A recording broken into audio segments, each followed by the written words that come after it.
the evening. But his phone kept buzzing with text messages. Someone had apparently shared his number, because he was getting messages from people he'd never heard of. "You need to call me immediately about the property situation. This is Helen Rodriguez from the Crystal Lake Garden Club. We need to discuss the arrangements Robert had with us about using the lakefront for our annual fundraiser. The boat launch area has been used by the fishing club for 10 years. We need to talk." By sunset, David had received 14 phone calls and 28 text messages. Every single one was about some arrangement or agreement or understanding that Uncle Robert had supposedly made with various community groups.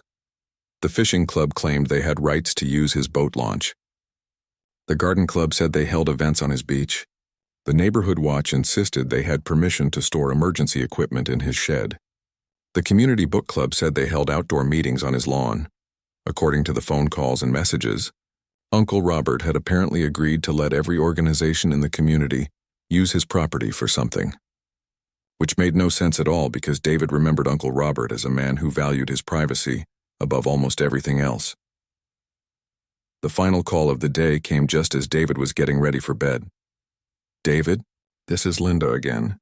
I've been making some calls and I have to tell you, there are a lot of people in this community who are very upset about this situation." "What situation?" David asked, though he was pretty sure he knew. "Your refusal to honor Robert's commitments. Your insistence on disrupting arrangements that have been in place for years. Your complete lack of consideration for your neighbors. Linda, I've been getting phone calls all day from people claiming my uncle made agreements I've never heard of. None of these people seem to have any written documentation. None of them can provide any proof that these arrangements ever existed." "Proof?" Linda's voice was incredulous. "These are your neighbors, David. These are good people who trusted Robert and who he trusted in return. The fact that you would demand proof of their word says everything I need to know about what kind of person you are." David felt his patience finally snap. "And what kind of person is that, Linda?" "The kind who doesn't understand how a community like this works. The kind who doesn't appreciate what it means to be part of something bigger than yourself, or maybe I'm the kind who doesn't like being lied to." The silence on the other end of the line stretched so long that David wondered if Linda had hung up. "You think we're lying," she finally said, her voice dangerously quiet. "I think a lot of people are making claims about my uncle that don't match the man I knew, and I think some people are upset that they can't continue using property that doesn't belong to them." "That property," Linda said, her voice rising again, "has been part of this community for years. Robert understood that. He understood what it means to be a good neighbor. And I'm not a good neighbor because I won't let strangers use my dock. You're not a good neighbor because you don't understand your place." The words hung in the air like a slap. David felt something cold settle in his chest. "My place?" he repeated slowly. Linda seemed to realize she'd said too much. "I just meant, look, this is a tight-knit community. We look out for each other. We have certain expectations. Expectations about what? About how people behave. About respecting tradition. About understanding that some things are more important than individual property rights." David stared out at the dark lake and felt Uncle Robert's presence in the silence. He could almost hear his uncle's voice telling him to stand his ground, to not let anyone push him around. "Linda," David said quietly, "I'm going to be very clear about something. This is my property now. I'll decide who uses it and when. If you don't like that, you're welcome to take it up with a lawyer." He hung up before she could respond. David woke up Saturday morning to the sound of cars pulling into his driveway. A lot of cars. He checked his phone and saw it was barely 7 in the morning. Through the bedroom window, he could see at least 6 vehicles parked on his property, and people were getting out of them like they owned the place. He threw on clothes and walked outside to find Linda directing traffic in his own driveway. She was pointing toward his dock and telling people where to unload their boats and coolers and fishing gear. When she saw David, she didn't even have the decency to look embarrassed. "Good morning," she said brightly, like nothing unusual was happening. "I hope we didn't wake you. We're just getting set up for our community fishing tournament." David looked around at the chaos unfolding on his property. There were at least 20 people, maybe more, carrying equipment toward his lake access. Someone had already started a fire in a portable grill near his picnic table. "What fishing tournament?" David asked. "Oh, it's an annual tradition," Linda said, waving her hand dismissively. "Robert always let us use the property for it." Best lake access in the whole community. I never agreed to any fishing tournament. Linda's smile faltered slightly. Well, no, but like I explained yesterday, there are certain community arrangements that we expect you to honor. David walked toward the lake where people were launching boats from his dock like they'd been doing it for years. Maybe they had been, but that didn't make it right. Excuse me, he called out to the group. I need everyone to stop what they're doing. A few people looked up, but most of them just kept loading their boats and setting up their fishing gear. One older man in a fishing vest actually laughed. You must be the new guy, the man said. Don't worry, we'll clean up after ourselves. We always do. That's not the point, David said, raising his voice so everyone could hear him. This is private property and I didn't give anyone permission to be here. Now he had everyone's attention. The conversation stopped, and 20 pairs of eyes were staring at him like he'd just announced he was canceling Christmas. Linda hurried over. David, please don't make a scene. These are your neighbors. They're good people. I'm sure they are, David replied. But they're good people who are trespassing on my property. A woman in her 40s stepped forward. She had the kind of confident bearing that suggested she was used to being listened to. I'm Carol Peterson, president of the Crystal Lake Fishing Club. I think there's been a misunderstanding here. No misunderstanding, David said. I own this property and I didn't give anyone permission to use it. Carol exchanged a look with Linda, then turned back to David. Young man, this tournament has been held here for 7 years. 7 years. Robert never had a problem with it. Robert isn't here anymore. No, he's not, Carol agreed. But common decency would suggest that you'd want to honor his memory by continuing the traditions he supported. David felt heat rising in his chest. These people were actually trying to guilt him into letting them take over his property by invoking his dead uncle's memory. If you want to honor Uncle Robert's memory, David said slowly, you can start by respecting the property he left to me. An older man who'd been quietly loading his boat suddenly spoke up. This is ridiculous. We've been coming here every year. We have a right to be here. No, David said firmly. You don't have a right to be here. This is private property. Says who? The man shot back. Some stranger who shows up out of nowhere claiming to be Robert's nephew? The group was getting restless now. David could feel the mood shifting from annoyed to hostile. Linda seemed to sense it too because she stepped closer to David with a look that was part warning, part threat. David, she said quietly, I really think you should reconsider this. These people have been planning this tournament for months. They've taken time off work, arranged for boat rentals.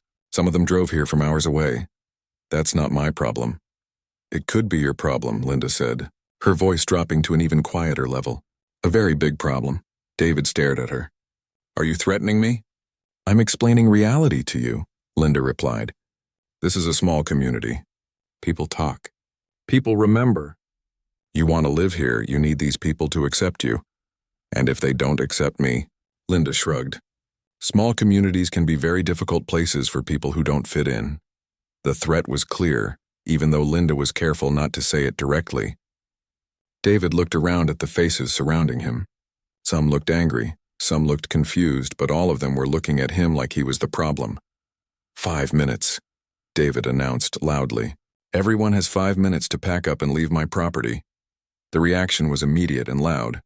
People started talking all at once, their voices overlapping in a chorus of outrage and disbelief.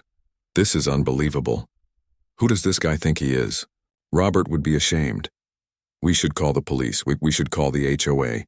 We should call a lawyer. Linda held up her hands for quiet. Everyone calm down. Let's handle this like adults. She turned to David with a look that was pure ice. You're making a very big mistake. These people have invested time and money in this event. Some of them are prominent members of the community, the kind of people who have influence with the County Planning Commission, the tax assessor's office, the building permit department. Are you seriously trying to threaten me with bureaucratic harassment? I'm telling you how things work in the real world, Linda said. You want to own property in this community. You need to understand that your actions have consequences. Vid pulled out his phone and started recording. Say that again. For the record. Linda's eyes widened when she saw the camera pointed at her. What are you doing? Documenting threats against my property rights. I wasn't threatening anything, Linda said quickly, but her voice had lost some of its confidence. Really? Because it sounded like you were telling me that if I don't let your friends use my private property, they'll use their influence to make my life difficult through various government agencies. The fishing club members were looking uncomfortable now. Whatever they'd expected when they showed up this morning, it wasn't this. David could see some of them starting to pack up their gear without being asked. Carol Peterson stepped forward again. Look, maybe we should all just take a step back here. This has gotten out of hand. You're right, David agreed. It has gotten out of hand, which is why I need everyone off my property immediately. And if we refuse? Asked the older man who'd been loading his boat. David kept his phone camera pointed at the group. Then I call the police and report a large group of people trespassing on my private property and refusing to leave when asked. Linda looked around at her fellow community members, clearly trying to gauge how much support she still had. What she saw apparently wasn't encouraging, because several people were already carrying their gear back toward the cars. Fine, Linda said finally. We'll leave. But this isn't over, David. This community has a long memory and people don't forget when someone shows their true colors. You're right, David replied, still recording. People don't forget. They also don't forget when someone tries to intimidate them into giving up their property rights. As the crowd slowly dispersed, David noticed that not everyone was looking at him with hostility anymore. A few people seemed embarrassed by the whole situation. One younger man actually nodded at David as he walked past, like he approved of how David had handled things. But Linda wasn't done yet. As the last of the fishing club members loaded their cars, she walked back over to David with one final attempt at getting her way. You have no idea what you've just done, she said quietly. These people are pillars of this community. They're respected, they're connected, and they have long memories. Good, David said. Then they'll remember this as the day they learned that property rights actually mean something. Linda's face flushed red. Property rights? This isn't about property rights. This is about you coming into our community and showing complete disrespect for everything we've built here. What you've built here, David repeated. On other people's property. This community has traditions.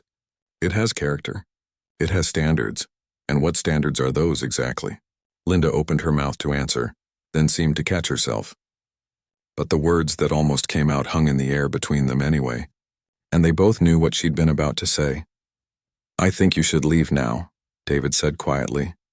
Linda stood there for another moment, looking like she wanted to say something else. Then she turned and walked to her car without another word. As David watched the last car pull out of his driveway, he felt a mixture of relief and dread. He'd won this battle, but something told him the war was just getting started. The phone call came at 6 a.m. on Monday. David was barely awake when his cell phone started ringing, displaying a number he didn't recognize. Mr. Thompson, this is attorney Patricia Williams from Williams, Chen & Associates. I represent the Crystal Lake Community Association, and I'm calling to inform you that you're in violation of several community covenants and restrictions. David sat up in bed, suddenly wide awake. I'm sorry, what?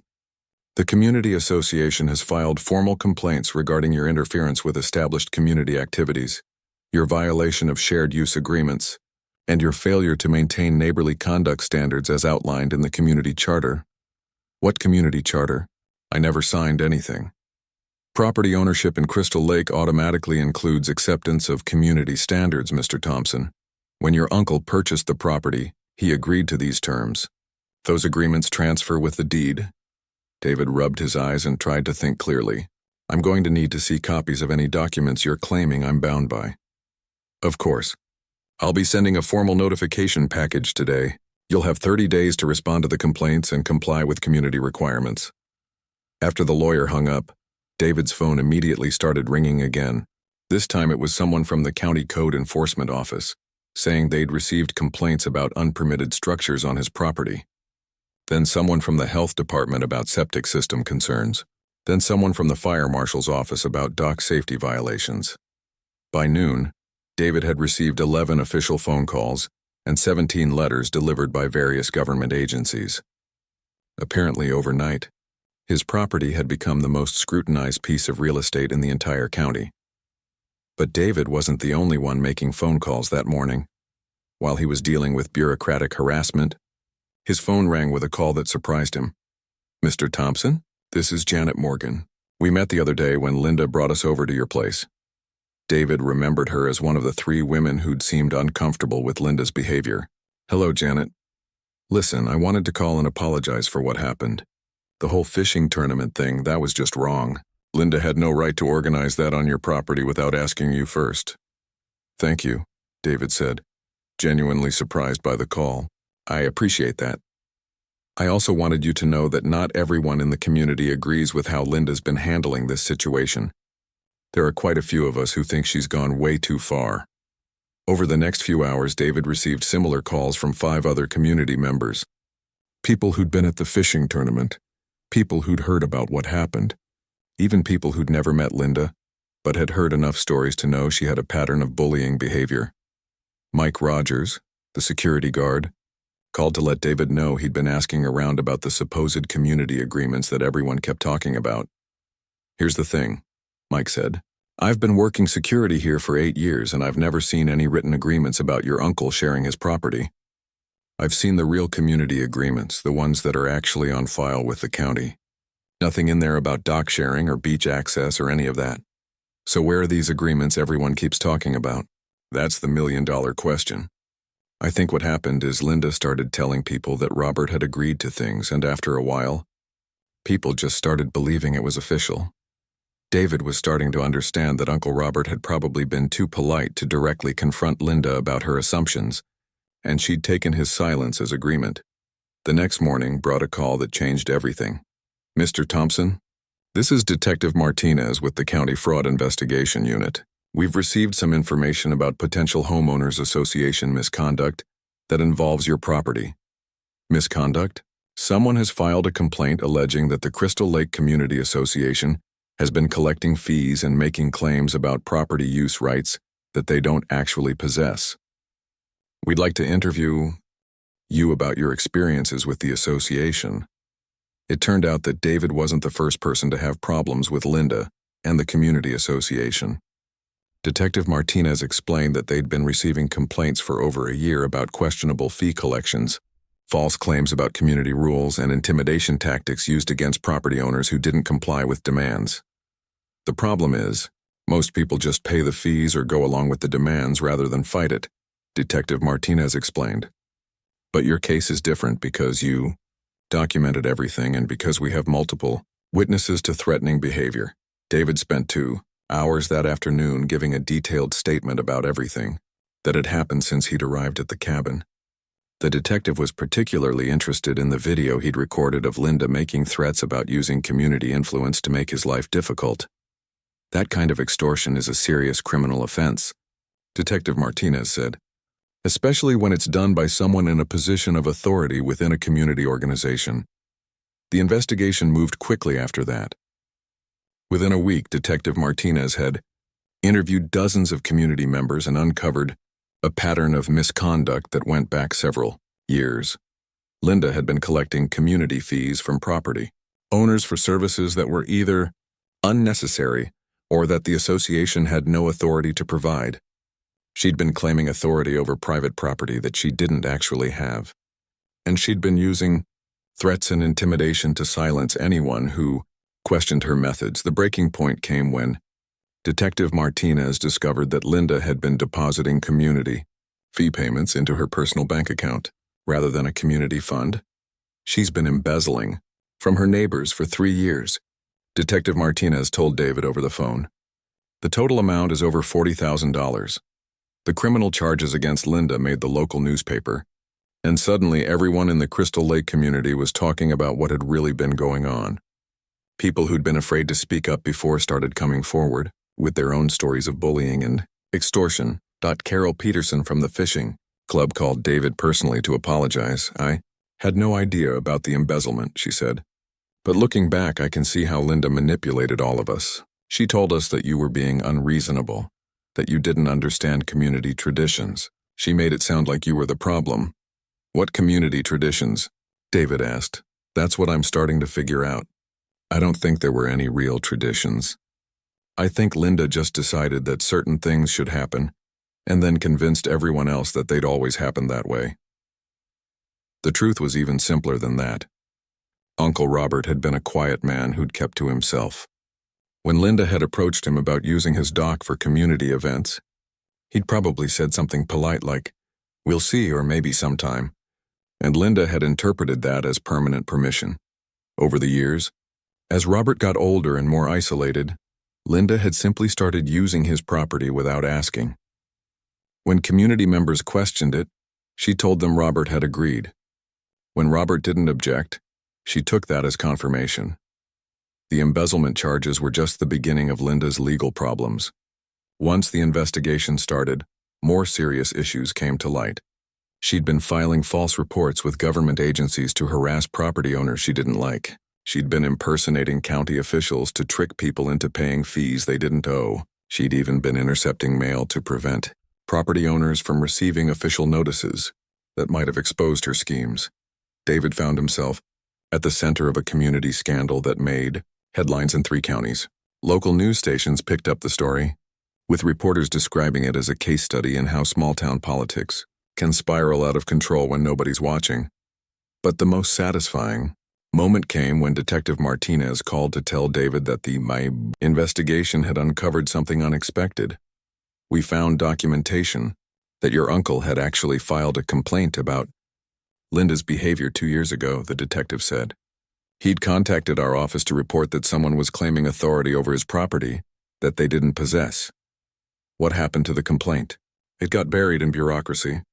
The officer who took the initial report didn't follow up properly, and it just got lost in the system." David felt a surge of pride in his uncle. Robert had been fighting Linda's bullying, just quietly and in his own way. He hadn't been as passive as everyone thought. The legal resolution took months, but eventually Linda pleaded guilty to multiple charges including embezzlement, fraud, and extortion. She was sentenced to 2 years in prison and ordered to pay full restitution to everyone she'd stolen from. The Crystal Lake Community Association was disbanded and reformed with new leadership and proper oversight. The new board's first official act was to send David a formal letter apologizing for Linda's behavior and confirming that he had complete authority over his own property. Most importantly, the community culture began to change. People started questioning other supposed traditions and agreements that nobody could document. They started insisting on written records and proper procedures for community decisions. David decided to keep the cabin after all. He spent weekends there, fixing it up and enjoying the peace that Uncle Robert had loved so much. Some of his neighbors became genuine friends, people who respected his privacy, but also welcomed him as part of the community. The dock that had caused so much trouble became David's favorite spot to sit in the evenings, watching the sunset over the lake and remembering his uncle. Sometimes neighbors would stop by to chat, and David would invite them to sit for a while. But they always asked permission first, and they always respected his answer. Linda's house went up for sale 6 months after her sentencing. David heard that she moved to another state after her release from prison. He never saw her again, and the community was better for her absence. On the anniversary of Uncle Robert's death, David held a small memorial service on his dock. A dozen neighbors came to share stories and memories. They talked about the quiet man who'd loved the lake and who'd stood up for what was right, even when nobody was paying attention. As the sun set that evening, David felt like Uncle Robert would have been proud of how things turned out. The cabin was still peaceful, the lake was still beautiful, and the community had learned something important about the difference between genuine tradition and manufactured authority. David's property rights were secure, his neighbors were respectful, and Linda's reign of terror was finally over. Sometimes standing up for what's right really does make a difference. The old pickup truck rumbled down the winding road that led to Crystal Lake. Behind the wheel, David gripped the steering wheel a little tighter than usual. His uncle's keys jingled softly from the keychain hanging near the dashboard. It had been 3 months since Uncle Robert passed away, and David was finally making the trip to see the lake cabin he'd inherited. The lawyer had been clear about everything. The property was his now, free and clear. No mortgage, no liens, nothing complicated. Just a simple inheritance from the uncle who had always been more like a father to him. David remembered spending summers here as a kid, fishing off the dock and learning to swim in the clear water. Those were some of his best memories. As he turned into the driveway, David felt a mix of sadness and excitement. The cabin looked exactly the same as he remembered. The brown wood siding had weathered nicely over the years, and the big windows facing the lake still sparkled in the morning sun. The dock stretched out into the water just like it always had, with Uncle Robert's old fishing boat tied up at the end. David parked the truck and sat for a moment, just taking it all in. He could almost hear his uncle's voice calling from the porch, telling him to hurry up and get his fishing pole ready, but those days were gone now and it was time to figure out what to do with this place. He stepped out of the truck and stretched his legs. The drive from the city had taken almost 3 hours, but it was worth it to be here. The air smelled like pine trees and lake water, so different from the exhaust and concrete back home. David grabbed his overnight bag from the truck bed and walked toward the front door. That's when he heard the footsteps behind him. "Excuse me," came a sharp voice. "What exactly do you think you're doing?" David turned around to see a woman walking quickly across the lawn toward him. She was probably in her 50s, with perfectly styled blonde hair and expensive-looking clothes that seemed a bit much for a Saturday morning at the lake. Behind her, 3 other women followed at a distance, whispering among themselves. "I'm sorry," David said, setting down his bag. "Can I help you with something?" The blonde woman stopped about 10 feet away and put her hands on her hips. Her face had the kind of expression that suggested she was used to getting her way about everything. I said, "What are you doing here?" She repeated, her voice getting louder. "This is private property, and I know for a fact that Robert Miller doesn't allow strangers to just wander around his cabin." David felt his stomach drop a little. He'd been dreading this moment, actually. Having to tell people that Uncle Robert was gone never got easier. "I'm sorry to have to tell you this," David said gently, "but Robert passed away a few months ago. I'm his nephew, David. I inherited the property." The woman's eyes narrowed. She looked David up and down like she was trying to solve a puzzle that didn't make sense to her. "That's impossible," she said flatly. "Robert never mentioned having any family. And even if he did, there's no way he would have left this place to—" She stopped herself mid-sentence, but her meaning was clear enough. David felt heat rising in his chest, but he kept his voice calm. "I understand this might be surprising news, but I can assure you I'm telling the truth. Robert was my father's brother. I have all the legal paperwork if you need to see it." "Legal paperwork can be faked," the woman shot back. "Besides, even if you are who you say you are, there are certain arrangements that have been in place here for years. Community arrangements. You can't just show up and start making changes." One of the women behind her cleared her throat. "Linda, maybe we should just—" "No, Janet," the blonde woman named Linda interrupted. "This is important. Robert had an understanding with the community about certain things. About sharing the waterfront access, about being neighborly." David looked past Linda toward the other women. They seemed uncomfortable with the whole situation, shifting from foot to foot and avoiding eye contact. One of them kept glancing toward the road like she was hoping a way out of this conversation would magically appear. "I'm not sure what kind of arrangements you're talking about," David said carefully, "but this is my property now. I'm planning to spend the weekend here just getting familiar with the place again." Linda's face turned red. "Your property? Listen, whoever you are, I don't know what kind of game you're playing, but this community has rules. I'm the president of the Homeowners Association, and I can tell you right now that we don't appreciate outsiders coming in here and disrupting things." "I'm not an outsider," David replied, his patience starting to wear thin. "Like I said, I spent summers here as a kid. Robert was family.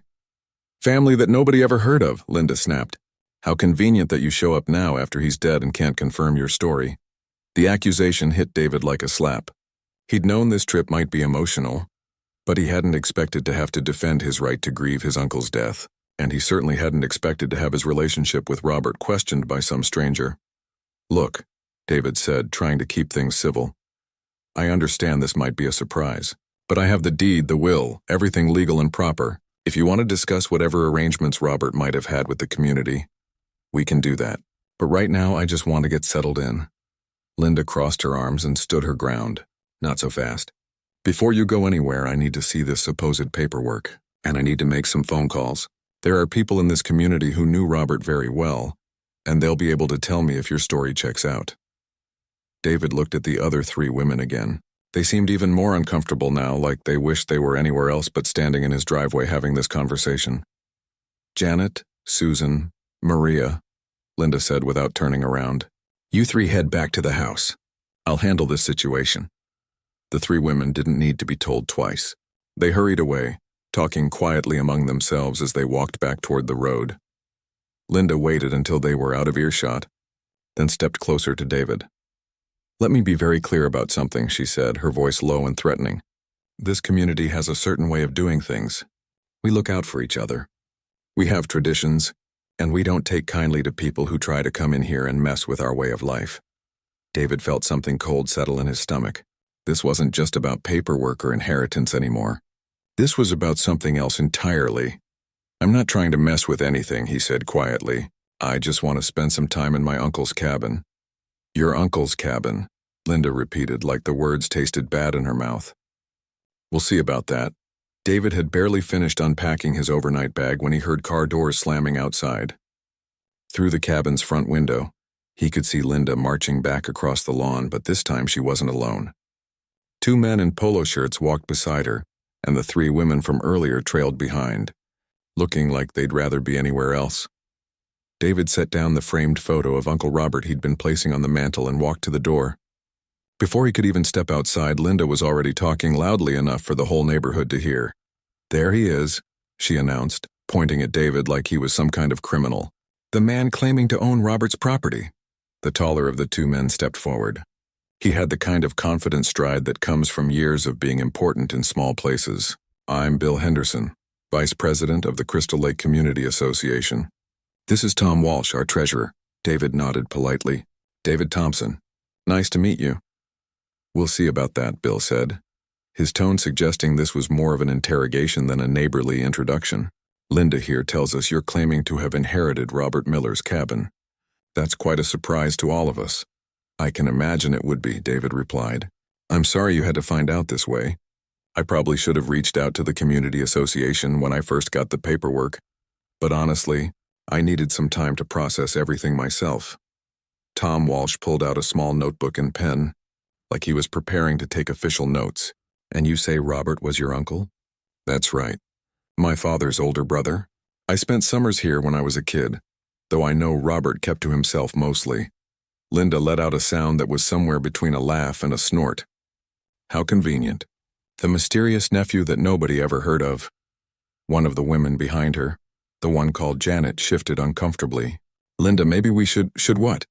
Linda snapped, turning around to glare at her friend. "Should just take this stranger's word for it? Should ignore all the arrangements we've had in place for years?" David felt like he was missing something important. "What arrangements are you talking about exactly?" Bill and Tom exchanged a look. Tom cleared his throat and consulted his notebook. "Well, you see, Robert was very community-minded. He understood that those of us who own property here need to work together to maintain the character of the lake." "The character," David repeated slowly. "What does that mean?" "It means," Linda interrupted, "that we don't just let anyone use our facilities whenever they want. We have rules, we have standards, and we have agreements about things like waterfront access." David was starting to get a clearer picture of what this was really about. "You want to use my dock?"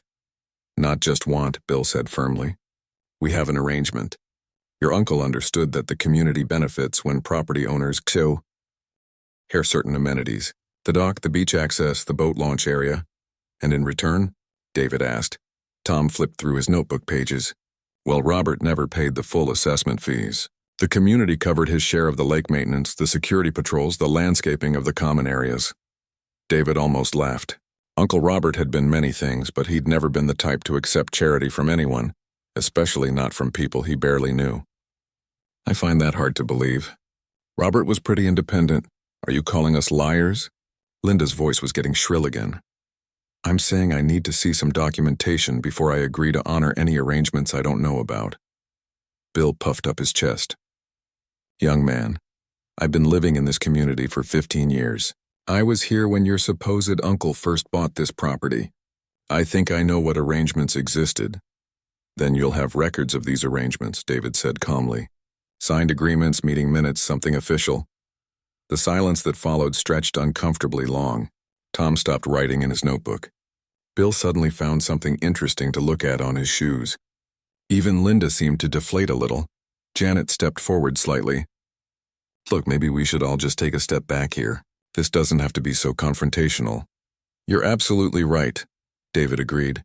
grateful that at least one person was trying to be reasonable. I'm not trying to cause problems for anyone, but I also need to understand exactly what I've inherited here. Linda apparently decided that reasonable wasn't working for her.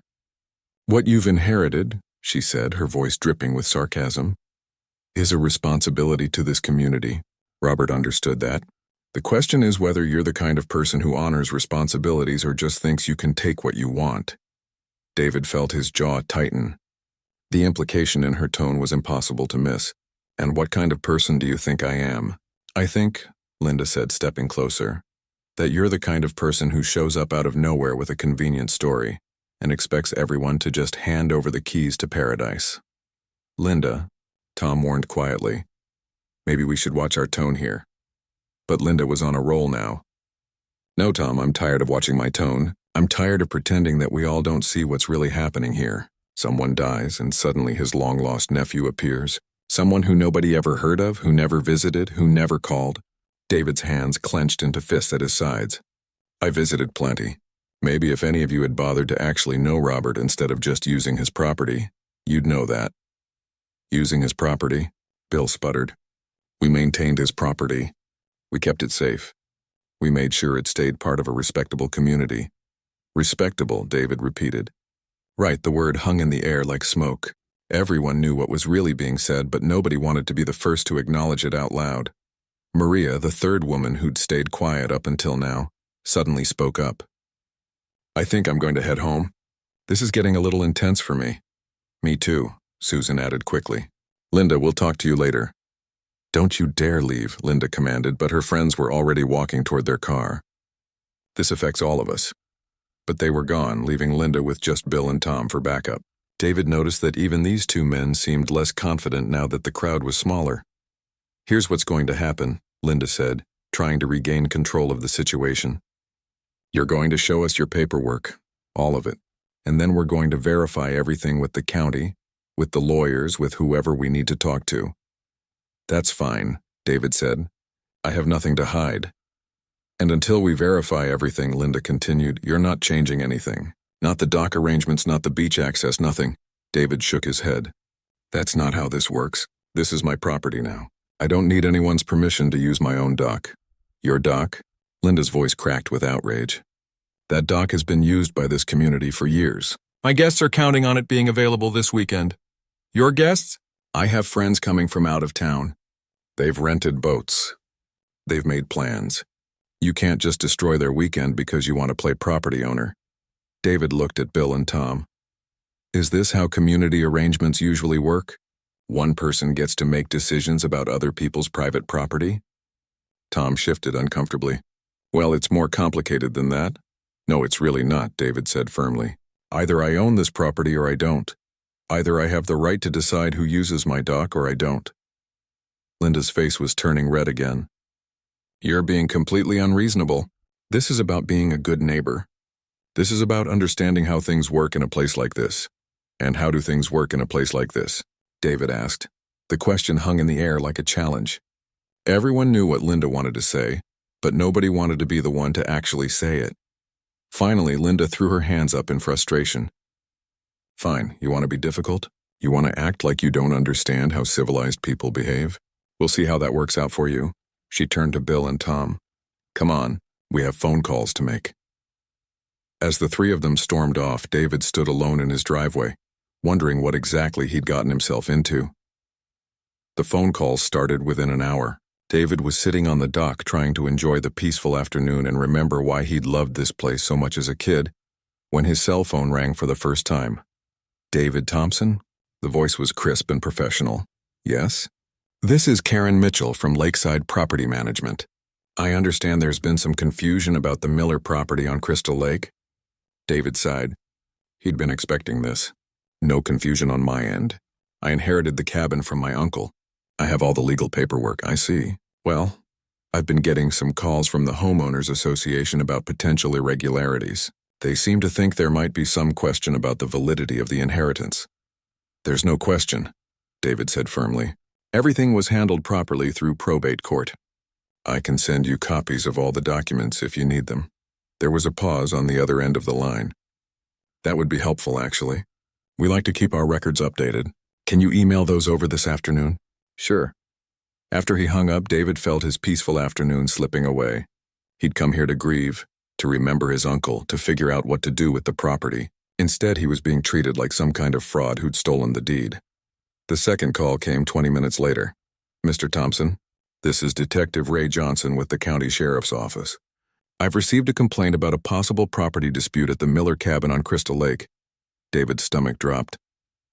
A complaint? Someone called to report that there might be an issue with someone claiming ownership of property that doesn't belong to them. I'm not saying that's what's happening, but I need to ask you a few questions. David answered all the detective's questions patiently. Yes, he was Robert Miller's nephew. Yes, he had inherited the property legally. Yes, he could provide documentation. No, he wasn't trying to scam anyone or commit fraud. Sounds like you've got everything in order, Detective Johnson said finally. But I have to tell you, the person who called seemed pretty convinced that something fishy was going on. You might want to make sure all your paperwork is easily accessible, just in case there are more questions. By the time the third call came, David was starting to get angry. Mr. Thompson, this is Jennifer Hayes from the County Assessor's Office. We've had an inquiry about the tax status of the property at 47 Lakeview Drive. What kind of inquiry? Someone is claiming that the property taxes haven't been paid properly, and that there might be a lien situation that would affect any ownership transfer. David rubbed his temples. The taxes are current. The inheritance went through probate. Everything was handled by lawyers. I'm sure it was. But we have to investigate any claims that are brought to our attention.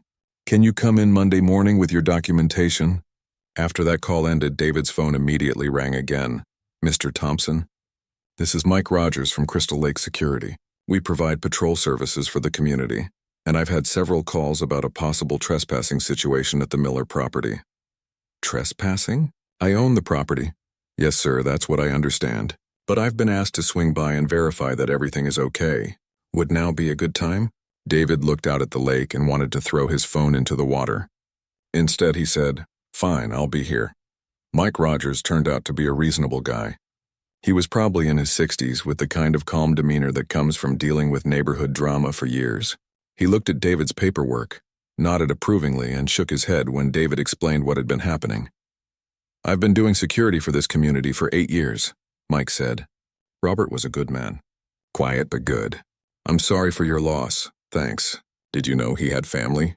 He mentioned a nephew a few times. Said you used to come up here when you were little. Mike glanced around the property. He was proud of this place. Always kept it nice. It was the first kind thing anyone had said about Uncle Robert all day. And David felt his throat tighten with emotion. Look, Mike continued, I don't know what's going on with Linda and her crowd, but this is your property now. Legal and proper. Don't let anyone tell you different. After Mike left, David tried to injure.